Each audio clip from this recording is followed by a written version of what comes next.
இதுதான் உங்களுக்கு mid point. இப்போ இங்கே இதே அளவு கூட நீங்கள் இங்கேயும் வச்சுக்கலாம். ஏன்னா கப் ஷேப் வந்து ஷார்ப்பாக வரணும்னா நம்ம இங்கே இருக்கிறது தான் உங்களோட கால்குலேஷனுக்கான அளவு. இதில் எந்த இடத்துல நீங்கள் மார்க் பண்ணால் உங்களுக்கு கப் ஷேப்பு ஷார்ப்பாக வரும்னா, இந்த பாதிக்கு மேலே போச்சுன்னா கப் ஷேப்பு ஷார்ப்பாக வரும். இந்த பாதிக்கு கீழே வந்துச்சு அப்படின்னா பிளெண்டாக வரும். இந்த ரெண்டுக்கும் உள்ள கேப்பு இங்கேருந்து 4.5, இங்கேருந்து 4.5, இந்த லைன் வந்து ஒரு பாக்ஸு. இப்போ இதில் பார்த்துக்கிட்டிங்கன்னா இதில் 4 இன்ச்சு வருது.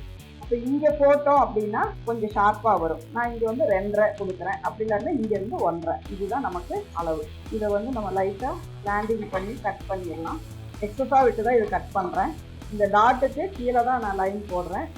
இந்த இடத்துல பார்த்தீங்கன்னா இங்கே ஒரு பாயிண்ட் இருக்குது, இங்கே ஒரு பாயிண்ட் இருக்குது. உங்களுக்கு வந்து இதில் எதில் போடணும் டவுட் இருந்தால் இதுக்கு நடுவில் வர மிடில்லையே கூட நீங்கள் போட்டுக்கலாம். ஒன்றா இங்கே போட்டால் யோக் வந்து ரொம்ப பெருசாக வரும், இங்கே போட்டால் ரொம்ப கம்மியாயிரும். இதை நீங்கள் அப்படியே